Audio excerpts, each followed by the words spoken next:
I feel like in recent years, there's been a lot of criticism regarding the lead up to the Daytona 500 and the race itself. Daytona testing is no more, speed weeks has become speed days with not much on-track activity like it used to be just 10 years ago, and it's killed the excitement going into NASCAR's biggest race. Then you got the race itself, which has devolved into a complete wreckfest, and when the field isn't wrecking, they're running half the throttle to save fuel. And I get it, fuel saving is part of racing, but it's become quite egregious in recent years. Everything surrounding the Daytona 500 has definitely taken a turn for the worse, but there's something that has always been kind of bland that's been part of Daytona Speed Weeks, and that's Daytona 500 qualifying. And this isn't something that's recently become boring, it's actually been pretty dull for over 20 years. These guys are going around at 180 miles per hour just cruising for a lap or two, and then they're done. It's so easy to qualify that you don't even need both hands on the wheel, and you can get away with doing silly gestures like this because you ain't working hard at all.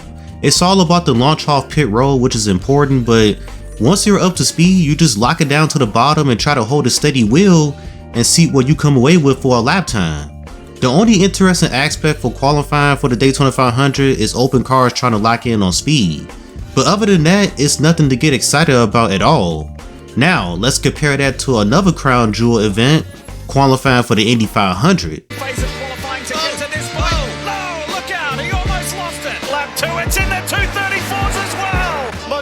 Lap 1, 234! It is a massive lap! The fastest first lap we've seen! Now that is fucking exciting. If you never sat down and watched qualifying for the Indy 500, you need to do so. It's qualifying that have your heart beating out of your chest and will give you goosebumps because it's white knuckle time trials. These guys are on the very edge for not just one lap, but for 4 straight laps hanging onto a race car that's traveling at 240 miles per hour. It takes elite precision to do that.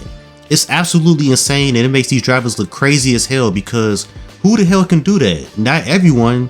It's one of the most thrilling qualifying sessions in motorsports, and when you look at how Daytona qualifying has been, it doesn't even come close to that. So, let's spice it up. What needs to be done? Well, before I get into the cars and qualifying format, put Daytona 500 qualifying back on Big Fox. Why the hell is qualifying for the biggest race of the year on FS1? This is a major deal. Let's put it back on Big Fox so more people can watch time trials for NASCAR's biggest race. That would be the first change. We're also going back to having qualifying a week before the 500. Now, the day before qualifying, these guys are going to have a practice session. A session that's going to last for about 4 hours. And trust me, they're going to need it. Everyone will be in full-blown qualifying trim making mock qualifying runs throughout the session. Now, here's where things become pretty radical. The days of these guys running around at 180 miles per hour, yeah, that shit is dead. We're gonna open the taper space up to where these cars are reaching speeds up to 220 miles per hour. No, I'm not trolling, I'm dead fucking serious. That's a 40 mile per hour increase compared to what they currently run. Now, to some of you that sounds pretty egregious. Oh no, 220 miles per hour at Daytona, that doesn't sound safe at all. Look man, auto racing has and always will be dangerous. These guys know what they signed up for, and trust me, none of us don't want to see anybody get seriously hurt. You just hope that the safety innovations that's been made over the years prevent serious injuries. I could have not given a fuck and said let's remove the taper spacer and have these cars go well over 250 miles per hour. Now that would be too far. 220 miles per hour isn't too insane, but it's enough speed to capture everyone's attention. I want these drivers to be challenged, and when the drivers are challenged, that comes off entertaining to the viewers. Just like in Indy 500 qualifying when they turn up the boost, giving the cars an extra 80 or so horsepower, let's crank up the power for these stock cars and watch them haul ass around Daytona. Horsepower is the only thing I'm changing with the cars for qualifying. In terms of the format, I kinda wanna copy what INDYCAR does for Indy 500 qualifying, but with a few changes. And before I proceed on, yes, I will be taking a few things from Indy 500 qualifying, but changing it up a little bit while also keeping some things that NASCAR has had in place for years. So I'm trying to blend the two together. So over at INDYCAR, they make a 4-lap run, and you're hoping to run the best consecutive 4 laps you can because at the end, the goal is to have the best 4-lap average of anyone. Let's bring that over to Daytona 500 qualifying, but have it be 3 laps instead. And just like with INDYCAR, these 3 laps won't be a walk in the park. With speeds in the 220s, these guys are going to have their hands full. Teams are going to have to set these cars up to not only be fast, but also handle well in the corners because of the big speeds they're going to be turning. With Daytona surface starting to really age, it's going to be tough for these guys, especially coming off of turn 4. I can imagine a lot of guys losing it coming off that corner. We already see them having trouble with that turn at 190 miles per hour. It's going to be even more troublesome with an extra 30 to 40 miles added on. Remember when I said that these guys will have a 4-hour practice session the day before qualifying? I did mention that it will be before round 1 of qualifying. Yes, qualifying will have 2 rounds, but it's going to be a little bit of a twist. Round 1 of qualifying will have drivers trying to make the Fast 10. Okay, that doesn't sound too different from what they do now. Round 2 of qualifying though won't happen until the next day. This throws a curveball at the teams that makes the Fast 10 because track conditions can end up radically different from round 1 to round 2, which could affect the car. So the Fast 10 will be set on Saturday. Now I'm going to take another page out of INDYCAR's book. The Fast 10 will get an early morning 1-hour practice session before the final round of qualifying to see if they want to make any changes, make sure everything is buttoned up, and etc. Then into the early afternoon, we get into the final round of qualifying for the Daytona 500. Best 3-lap average of the 10 drivers wins the pole. The guy that wins the pole, they'll start first no matter what.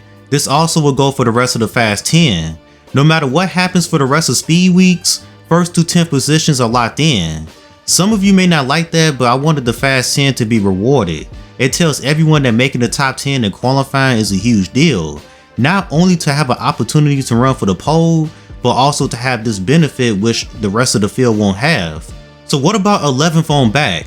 Their positions are not set until after the dual races. So it's not much different with how it currently is. The only difference is that the highest roll you can improve to is row 6. I'm not changing anything with open cars trying to make the Daytona 500. I'm going to leave that tradition alone. The duels is a unique way of trying to make a crown jewel race like the Daytona 500, and that's just something I don't want to eliminate. I hope this format doesn't sound complicated. I don't think it really is. I'm team keep it simple when it comes to a lot of things, and I feel like this qualifying format is pretty simple to keep up with for the most part. But the biggest thing for me is getting the speeds up of these cars by quite a bit, because watching race cars go really fast and on the edge of control is so fun to watch. And Daytona 500 qualifying has been missing that, honestly, since the mid 80s when they were running these cars unrestricted around Daytona and Talladega. So to recap, a week before the Daytona 500, here's the schedule. Friday, there's a 4-hour practice session. Saturday is round 1 qualifying. Sunday is the Fast 10 that will go for the pole. Monday and Tuesday will be days off for the drivers, but for the teams, they'll be spending these days turning the cars back over to race trim for the 500. Then you got the duels, which will set 11th through on back. Then there's a few more practice sessions for Friday and Saturday, and then it's time to go race the Daytona 500. Yes, I know I borrowed quite a bit from INDYCAR when it comes to how the way they do qualifying, but I try to make some tweaks. I also try to keep things that NASCAR has done for years for Daytona 500 qualifying, like the dual races. It's a nice blend of the two, and I personally think these changes will ramp up the excitement for qualifying. While the Daytona 500 will most likely continue to be a crash fest and produce random winners, let's try to at least improve qualifying for this crown jewel event. You get more on-track activity for the fans to enjoy, it makes the Daytona 500 somewhat feel like a bigger deal again, and adds intrigue overall back to speed weeks. Now, will NASCAR actually do any of this? Most likely not. Right now they feel like it's nothing wrong with the lead up to the Daytona 500 and the race itself, while all of us has recognized that it's lost its spark a long time ago. Even though my idea seems sorta unrealistic, I bet you it will generate a lot of interest. I'm so tired of NASCAR making these race cars slower and slower everywhere we go and then proceeding to give them a shit ton of grip. Can we have a little fun for this one qualifying session where we actually go in the opposite direction and do something that will no doubt be fun to watch? We'll just see whenever NASCAR wants to make this fun again.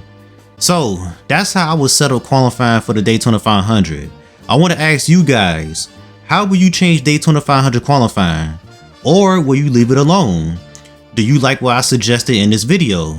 Hit up the comment section and I'll be checking out what y'all have to say. I'm gonna go ahead and roll up out of here. Y'all have a good one. Peace.